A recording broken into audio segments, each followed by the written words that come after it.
Good morning, everyone, and welcome to the inaugural St. Johns County Chamber of Commerce monthly radio show. My name is Ed Dwyer, Managing Director of Dwyer Advisory, and I will be your host the first Saturday of every month from 9 to 10 a.m. right here on WSOS 103.9. Joining me today to launch this monthly program highlighting all aspects of the St. Johns County Chamber is President and CEO Isabelle Renault. Good morning, Isabelle. Good morning, Ed. And Senior Vice President in charge of Economic Development and Public Policy is Scott Maynard. Scott, good morning. Good morning. Glad to be here. And Economic Development Coordinator Aliyah Meyer. Welcome, Aliyah. Good morning. And with that, let's turn things over to Isabelle. Let's hear some of what we're doing at the Chamber. It's very exciting times, a lot going on, so I'll turn it over to you. Well, thank you, Ed. We are so excited to be here today and joining you and telling you more about what the Chamber does in general, and also provide information about events and different business insights that we have that we can share with the listeners, and we're happy to be here. So for us, I wanted to share a little bit of the background of Chambers of Commerce. You know, what's really interesting is that I always think that organizations like ours, Chambers of Commerce, are really unique. They are a unique organization that dates back to actually 400 years ago. And the most recent, the first chamber that really was created was in 1599. By a group of traders in the south of France, in Marseille, in the port of Marseille. So 400 years ago, this type of organization was created to support businesses. So it's as old as trading and commerce. And what is really interesting is at the time that chamber back in Marseille was able to really be an actor in the creation of the Suez Canal, which was such a strategic location for commerce at that time. Sure. And so with that, it just speaks volume of what Chambers of Commerce have done a century after and what they're doing to enhance community built infrastructure, help build infrastructure. And we know how infrastructure is important, especially here in our community overall. So after that, the first chamber to open in the U.S. was Charleston Metro Chamber in 1773, then followed by New York Chamber in 1774, and then the U.S. Chamber in 1912. Our chamber was not long after. Actually, Okay. Our chamber is older than the U.S. Chamber. Ours was started in 1904. U.S. That's Chamber amazing. 1912. Wonderful. So 120 years that our businesses here in our community have gotten together to really protect their business and what they're doing to advance the economy and create an economic vitality for our community. So we are really excited to be here. Our chamber in general, people ask, what does the Chamber of Commerce do? I even have my children asking me, Mom, what does a Chamber of Commerce do? So that's when I said, you come to work with me and I'll show you. But really the most important thing, and that's what chambers have done for years, and that's what differentiates them from any other type of business organization, is first and foremost, Chambers of Commerce advocate for businesses. They work on public policy issues. They address a bigger issue that could not be solved by an individual business that are going to be affecting their business directly. And for us, in our case, our chamber is growing because now we have also a chamber foundation. So not only we are affecting directly our members of the chamber, but we're also affecting their stakeholders. So we're affecting and impacting their employees as well with the work we do on attainable housing, for example, impacting their vendors as well with anything that we do to promote maybe infrastructure and making sure we have site ready for development for businesses that are trying to expand here and so on. So we really focus on economic development, public policy. That's first and foremost what Chambers of Commerce do. But we also help businesses connect to connect with future customers, potential vendors, potential partners as well, and grow opportunities for them. And then we are there to support the growth through workforce development. We have a leadership program that helps also get our local future leaders connected and provide them some opportunities for development there. We also, in our chamber specifically, work on tourism development as well. That's another area of focus that we have. So there's a lot. There's a lot. But what you have to remember is Chambers of Commerce as a business organization compared to any other business organization, it's an advocacy arm for businesses. That's really what is key there for us. And I think, Ed, that networking component as well is huge. Yes. I think even in your case, starting a business, but in the past, you've utilized that network to enhance and grow your businesses.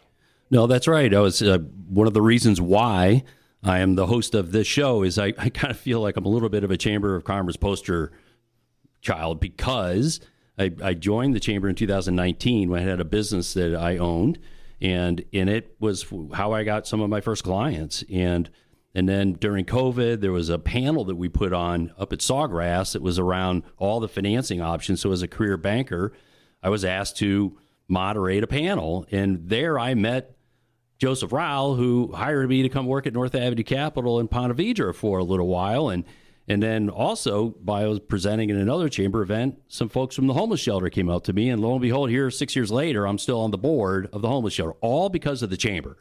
So that's why I'm here, is I'm enthusiastic about it.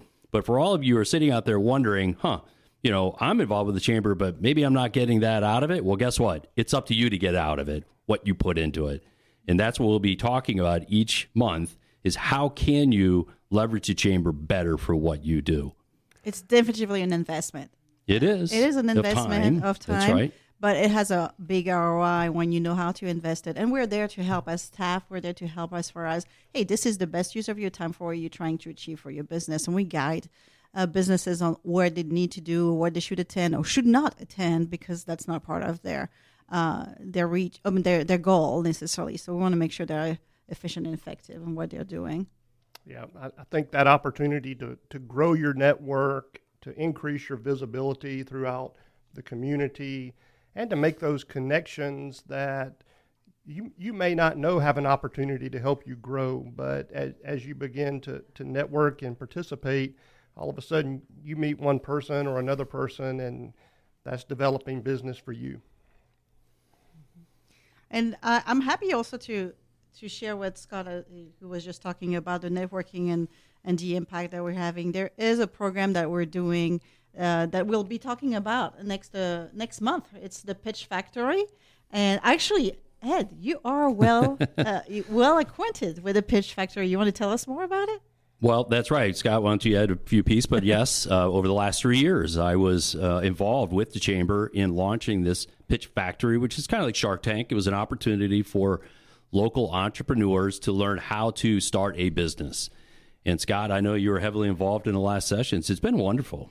It has. It's been great. And I think what Ed would tell you and what I would tell you in attending those meetings every week as they learn about everything from marketing to finance to developing their professional statements, is the fact that they network together, and really those cohorts end up supporting each other and helping each other grow their business. So I think a lot of times they probably learn more from each other than they necessarily learn from us that are presenting. Totally agree with that statement. So look at the website, the St. Johns County Chamber website, because there's information on Pitch Factory. So if you're out there and you've been endeavoring to want to start your own business, this is a great way to learn and to build a network, as Scott just suggested. Yep. Yes. sjcchamber.com for that. And the next month's show will actually be focusing on Pitch Factory, but we are beginning to take applications now. So if you want to reach out,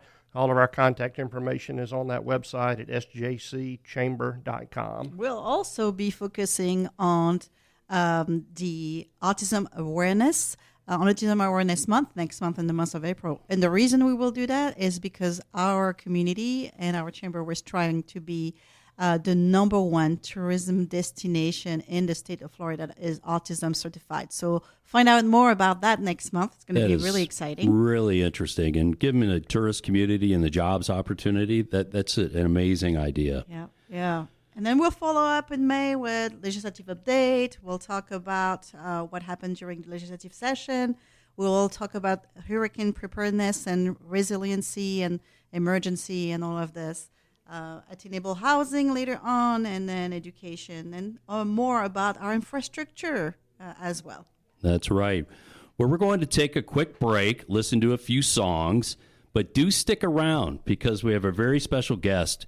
We have Commissioner Sarah Arnold here with us to share updated news about the Black History Museum. So we'll be back in a little bit. Welcome back to the Chamber's Radio Hour. Very exciting news today. To join me, this is Ed Dwyer of Dwyer Advisory, the host of the Chamber's monthly show on the first Saturday. And we have with us Commissioner Sarah Arnold, and she'll be talking to us about the exciting news about the Black History Museum. So I'll turn it over to Scott to do some introductions. Absolutely. Thank you very much. I want to introduce Commissioner Arnold. She was appointed by Florida Governor DeSantis in 2021 to serve on the Board of County Commissioners and was later elected to that position in 2022. She is invested in St. Johns County community, its schools, its development, and its future. She's a lifelong Floridian. Arnold and her husband, Casey, raised their 4 children in District 2, and she has been a joy to work with, and we are very excited about this program and this opportunity. So if you could tell us a little bit about how this project came about. Thanks, Scott. Yeah, I'd be happy to. So state legislators proposed plans to establish a Florida Museum of Black History in 2023. The legislation, signed by Governor DeSantis, created a 9-member task force to provide recommendations for the museum's planning, construction, operation, and administration. That same state panel voted to recommend St. Johns County as the home for the new Florida Museum of Black History. However, the 9-member committee split, quite controversially, 5-4 on a procedural vote, which resulted in us edging out proposals from Eatonville and Opelika. We actually ranked first three times in a row. So during a meeting in Tallahassee on Friday, April 19th, 2024, the task force placed the former home of Florida Memorial University, which in itself, the site of land is living history, in West Augustine to be the top spot for Florida's state-sponsored Museum of Black History.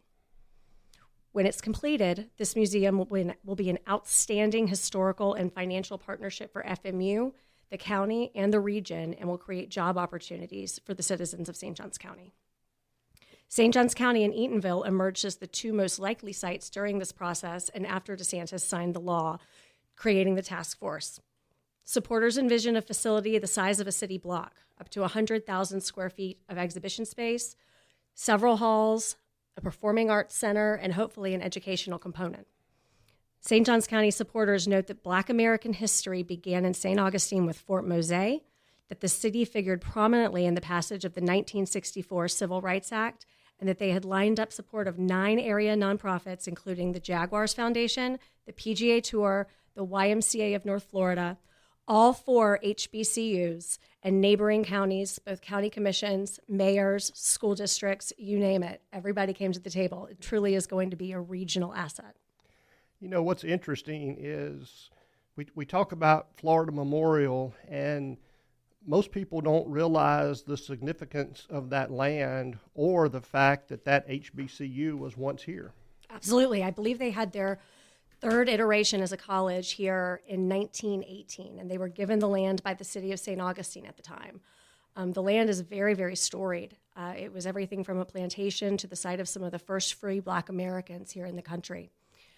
Unfortunately, as I talked earlier about us being such a pivotal location in the civil rights movement, Florida Memorial University felt that during the civil rights movement, it was too dangerous to stay here. And so they fled south, and that land has sat vacant since 1964. So for this to be the project that actually brings Florida Memorial back home to St. Augustine, it really is a full circle moment.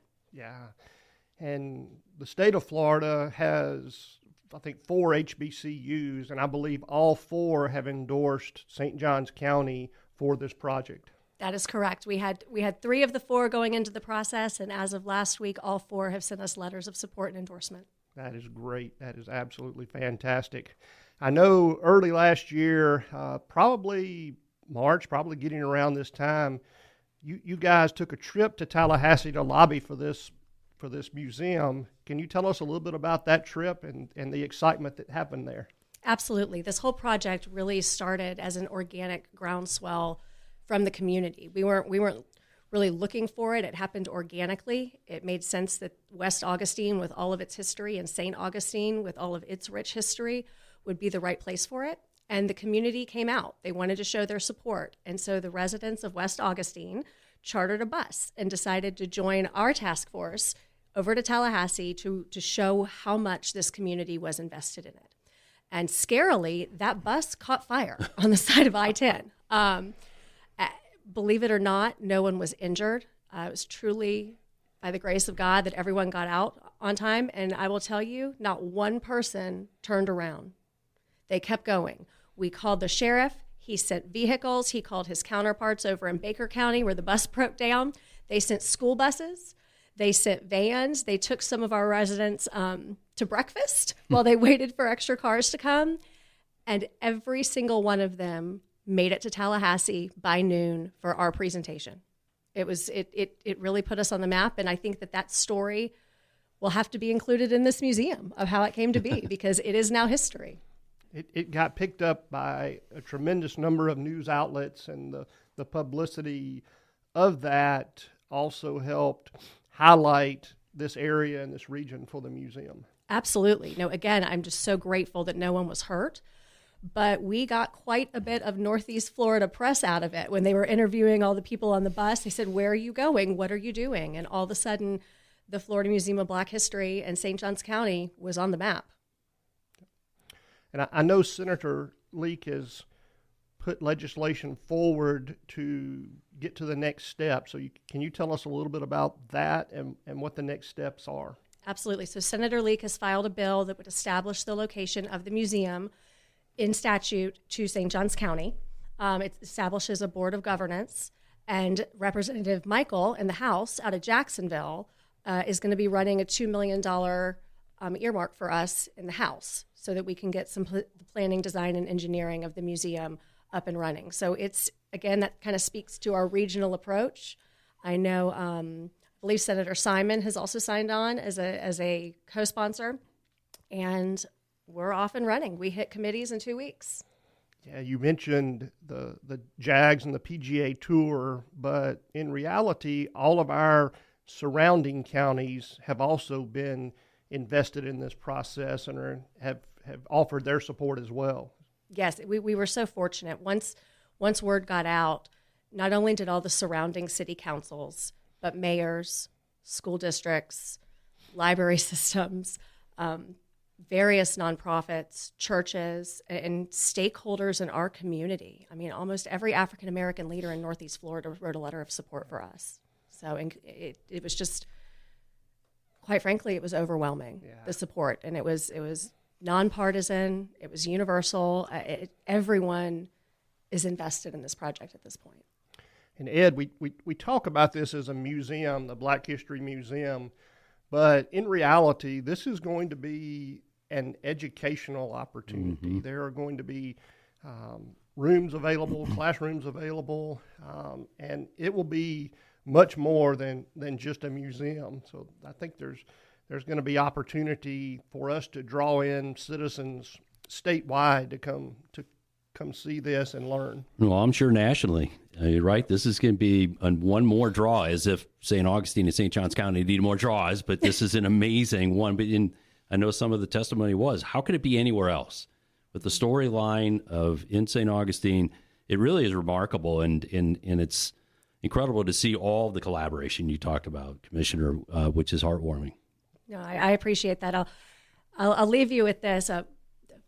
The mayor of West Augustine, unofficial mayor, Greg White, who I think is everyone's friend, had told me years ago, if all this history was happening east of US 1, all this celebrated Spanish history that we teach, all the St. Augustine history that we grew up learning about, if there was all that history happening on the right side, the east side of US 1, hadn't there been all that history happening on the west side of US 1 as well? And so now we have the opportunity to tell that story. That's great. Yeah. Well, we are very excited for that. Commissioner Arnold, I sincerely appreciate you coming out today, and we're excited to have you and look forward to other events and activities happening around the county, particularly in your district. I know one of my favorites is the Potato Festival is coming up. I'm ready for the Mowdown again this year. If you haven't attended that, I may let you give it a quick plug, but it is a fantastic event. It is absolutely, and I hope everyone will come out for it. I know my husband's hoping for his redemption tour on the lawnmower races. He didn't quite place where he wanted to last year. He was more pit crew than driver. But yeah, we're looking forward to it. Is there a website or a source where people can go to learn more about the Black History Museum? Yeah, absolutely. If you want to learn more, please go to sjcfl.us/Florida-museum-black-history. And you'll find everything you need to know and how you too can get involved. Wonderful. Hopefully you can just Google that because that's a lot of dashes in there. But Commissioner Arnold, thank you so much for joining us this morning. This is wonderful news, and for you to be able to come in here yourself and talk about it shows the commitment you've made to it. So with that, we're going to go to a break, listen to a few songs, and stick around because we're going to be hearing more from the Chamber in terms of some really wonderful events coming up in the near term. Welcome back, everyone, to the Chamber's Radio Hour. This is Ed Dwyer of Dwyer Advisory, your host for this show, the first Saturday of every month at 9 a.m. And today we have the kickoff of this great inaugural show for the Chamber. And so I'm going to turn things over to Aliyah Meyer, who's going to talk about some of the amazing events that are coming up here in the near term. So turn it over to you. Thank you. Yeah, starting off March, we're going to start with our Chamber After Hours at Flagler College, located in the Alumni House. That's going to take place on Tuesday, March 4th at 5:30. This is a great opportunity to connect with students and other business leaders.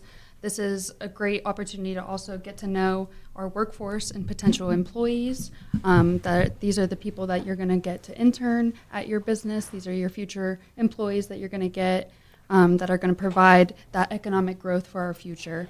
And Ed, I can tell you, this is a great event to go to because this is where we found Aliyah as a student to come into our office as an intern. We've hired several interns from this program, but it's an opportunity. Again, we talked earlier about the value of Chamber membership. That's right. This is bringing together Chamber members and students and professors at Flagler College, and an opportunity to learn more about the curriculum and programs there, but also to meet those students for potential internships or full-time jobs after they're getting ready to graduate. I love it. That whole feeding of the labor force and having a local college is always another asset to this whole town, and so that's great.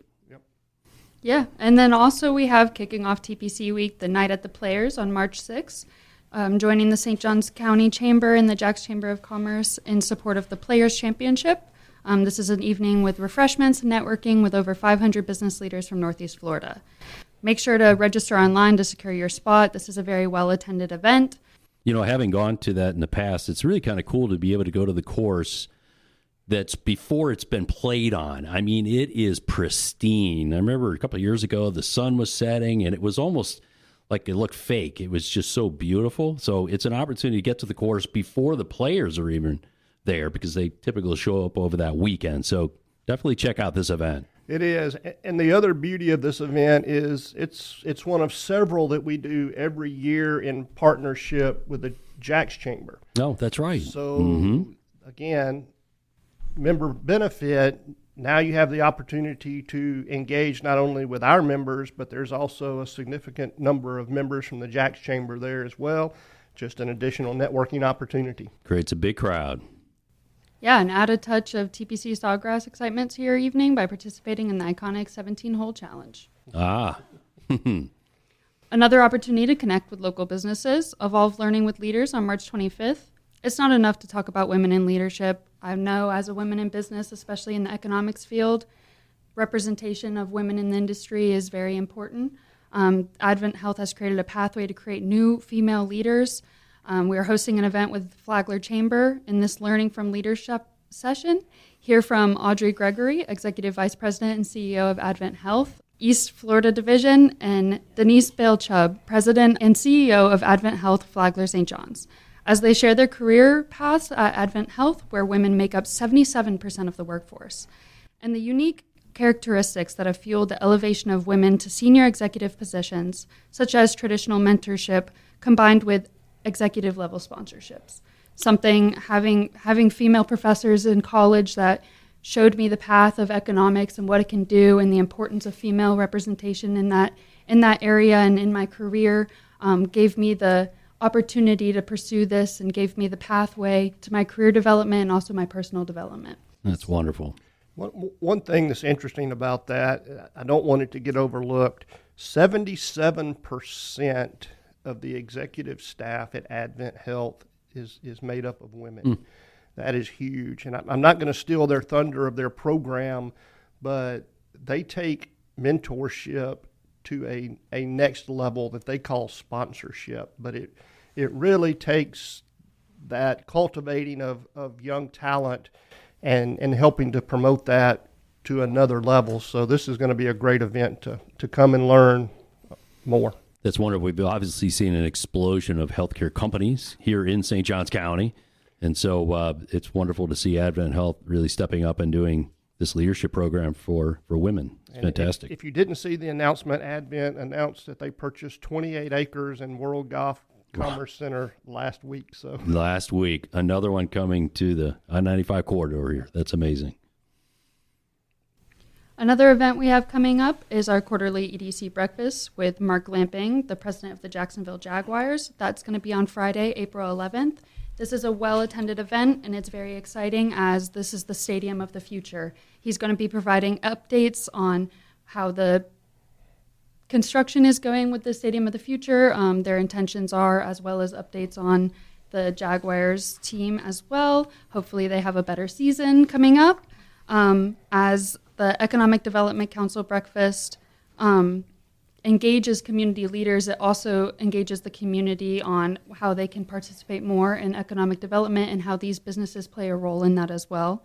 Economic Development Council events help businesses and community leaders elevate their network and expand their opportunities. The program features discussions from industry experts and political leaders on issues that impact the St. Johns County business environment. This provides access to expertise from various amount of industries and needs. Well, maybe, Scott, you too, if you can lean on Mark and have him bring along James Gladstone, who the Jags just announced as a new general manager.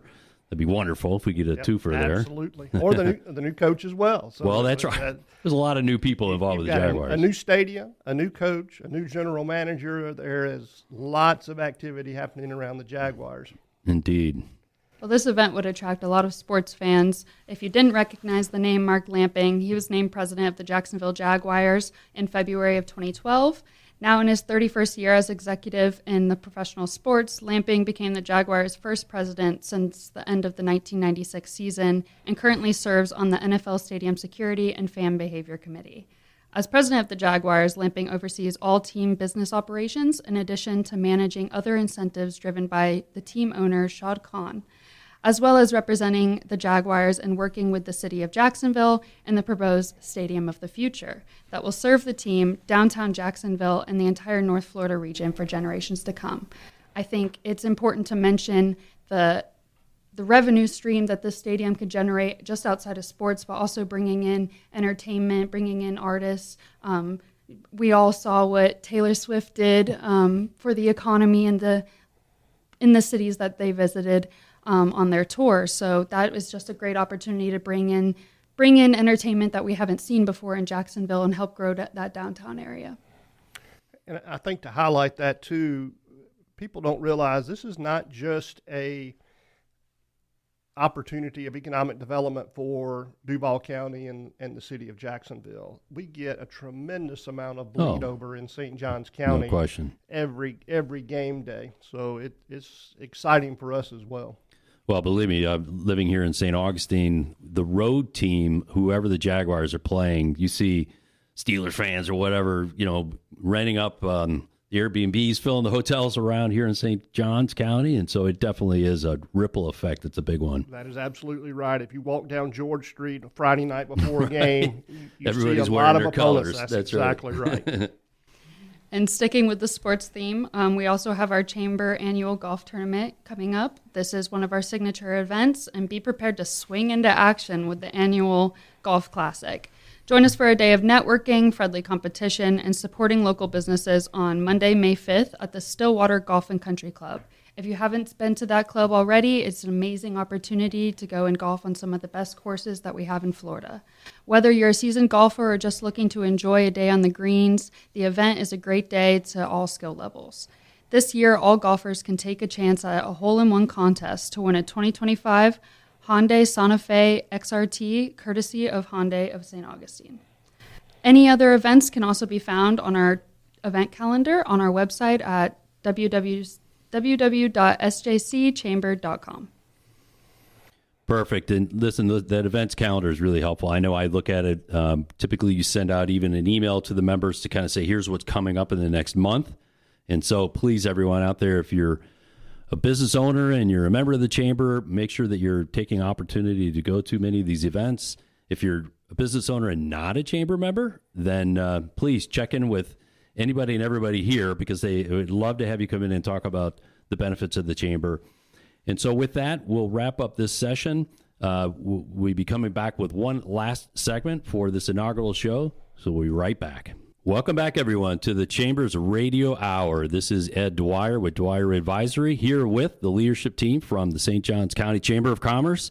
This is our inaugural show, which we'll bring to you every Saturday, first Saturday of every month at 9 a.m. Turn over to Scott Maynard to talk a little bit more about a very important event that's coming up here in our neighborhood in the next week or two here. Oh, it is. Ed, the Players' Championship is coming up. You know, each year Ponte Vedra and the greater Jacksonville area really turns into a host city. St. Johns County, hotels are filled up with all of the participants that come in. It is one of the busiest days and weeks that our airport has, Jacksonville Airport has, as people fly in for the Players' Championship. You know, this event is often referred to as golf's fifth major, with the iconic island green that people can come out and just sit and watch golf professionals try to keep their ball on that green. Exactly. So it is always exciting. More importantly, it has a huge economic impact on our community. You know, back in 2015, UNF did a study, and then the economic impact was over $40 million. You know, now it's up to $60-70 million in economic impact for our community. It is one of the largest purses that the PGA Tour pays out. Last year's winner, Scotty Scheffler, claimed a check of $4.5 million, and so that is not bad for 4 days worth of work. Right. But it's also tremendously entertaining as well. So the program starts, the tournament starts on Tuesday. They have a concert Tuesday night that focuses on veterans. Wednesday is a great practice round. Tuesday's practice round. You can come out and interact with some of the players. That's a great time to get autographs. And the tournament itself starts Thursday through Sunday. So it is. If you've never been, it's worth going. If you've been, you know, and you typically go back and back. So it's certainly an exciting time, an exciting week for us. Hope for some good weather. I know when they moved it back to March from May, got a little dicey. I remember a couple of years ago there was so much wind that a lot of named players missed the cut. Oh, yeah. Yep. It was crazy. There was a year where it was raining, too. But Yeah. we're going to have fantastic weather. Sunny and 72 every day. Oh, there you That's go. what we're predicting. It's possible. Yep. You know, one of the things we look at that economic impact, it's the influx of non-local visitors that's really huge. That's hotel rooms. They're eating out in our restaurants. They're taking advantage of our historical area and touring and taking advantage of the trolleys and all of the events and the activities, the ghost tours, everything. And then, as I said, the airport is a record breaking for them. I mentioned the record flights. Last year they had roughly 85,000 emplanements for that week. 85,000 people got on or off a plane at the Jacksonville airport that week. And it's a huge boost for our hospitality sector too. So that's always great. And then for our retail sales as well. Even job creation, there's a whole group of people that spend their year getting ready for that tournament. They ramp up during the weeks prior to the tournament because you're getting the retail tent set up, you're getting the stadium set up, you're building the bleachers, building the hospitality tents, and then the week of the tournament, you have to run that tournament. And it's not just volunteers. There's people that are getting paid there as well. And then what the players give back to the community is tremendous. They've given back over the years millions and millions of dollars. The Boys and Girls Club in St. Augustine is named the Players and Boys Girls Club because of the huge investment the players made initially to create that Boys and Girls Club and continue to make. Last 2 weeks ago, I guess it was, the Players Championship committed $600,000 to complete the new teen center that's coming to the Boys and Girls Club. So we were very excited. I happened to sit on the board of the Boys and Girls Club, and I can't tell you the tremendous gratitude that we have for the players in getting us over the hump and having the opportunity to start construction this summer of that new teen center.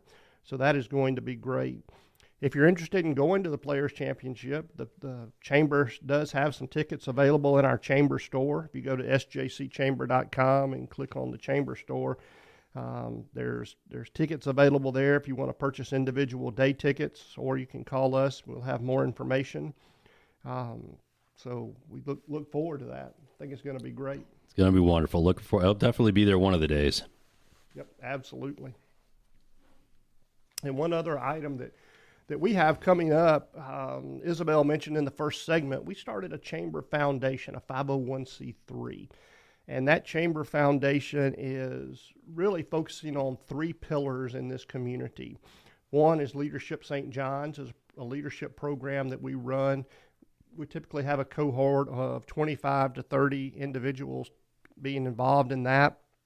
And that program is really designed to help elevate individuals in our community to become community leaders. We want them to get involved in community activities, get on boards within the county, within the city, within the community, or run for elected office. But it's a great way to learn more about the community.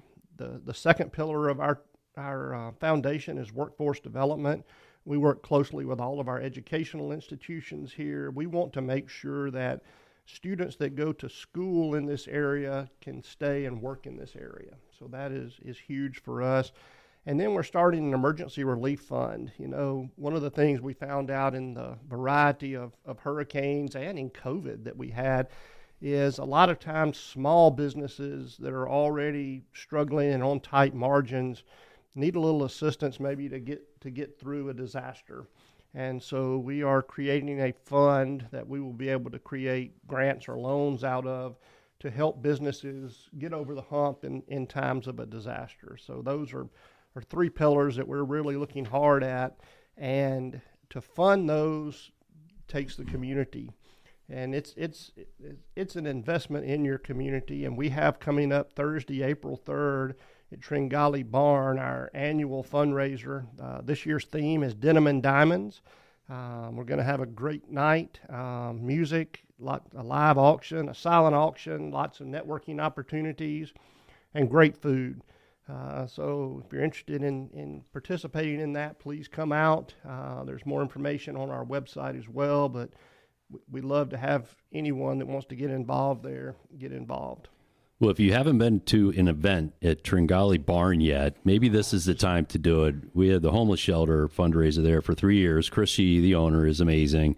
And it is the most perfect property. The beautiful barn, it's so much space in and around. We had hot air balloons out there at one point. There's so much room. And they even have some concerts on occasion. So go check out Denim and Diamonds because you'll really have fun at the Tringali Barn. Yep, we're looking forward to it. You mentioned Chris Shee and his business. Yeah. Why don't you tell us a little bit about your business? We appreciate you hosting this radio show for us. every month, but I want to learn more about what you're doing now. Well, I appreciate that, Scott and Isabelle. Listen, I as I mentioned at the start of this show, I've been a huge chamber fan forever. I was came from Ohio, and I used to be on the board of the chamber up there. And as a banker, it was just absolute that you would go be involved with the chamber because it was where you met the proper people in town to do business. And so, having been a banker my whole life, mostly in the commercial space, I have Dwyer Advisory, and just as the chamber advocates for business in the community, that's what Dwyer Advisory does. We advocate for businesses here in Northeast Florida. And it may be someone who's listening right now, and you've got a business that's growing, but you're kind of struggling with some things in terms of, do you really have the right bank? Do you really have the right CPA? And it's something we talk a lot about at Pitch Factory, about making sure you have the right people around you. So send me an email at ed@dwyeradvisory.com. That's ed@dwyeradvisory.com. Phone number 513-543-3288. And listen, I'll just come in and just spend time just to talk with you as a business owner or somebody who's looking maybe to buy a business. I can be your liaison to banks to help you get the proper financing if you're looking for capital. It's really anything and all the above. And it's just something in terms of my time as a business owner, as a banker. I'm involved with nonprofits, on the board, as I said, with the homeless shelter. Heck, I was a county parks commissioner in Ohio for 12 years. So I've been in the state-run and county-run aspects of business as well. So look me up, and I'd love to meet any of you out there. And with that, I believe we are a wrap for our inaugural call. Woo-hoo. So a round of applause to the chamber group here. Yay. Thank you, Ed. And listen, if you think this was helpful for you and you want to listen every Saturday, first Saturday of every month at 9 a.m., we'll be back to you. Have a great day, everyone. This is Ed Dwyer, Managing Director of Dwyer Advisory and a proud member of the St. Johns County Chamber of Commerce, inviting you to tune in Saturdays at 9 a.m. for the Chamber's Radio Hour. If you care about business in St. Johns County, you'll love our show. We'll update you on issues that impact your organization. We'll feature special guests and spotlight local businesses while playing some great tunes. Join us Saturday at 9 a.m.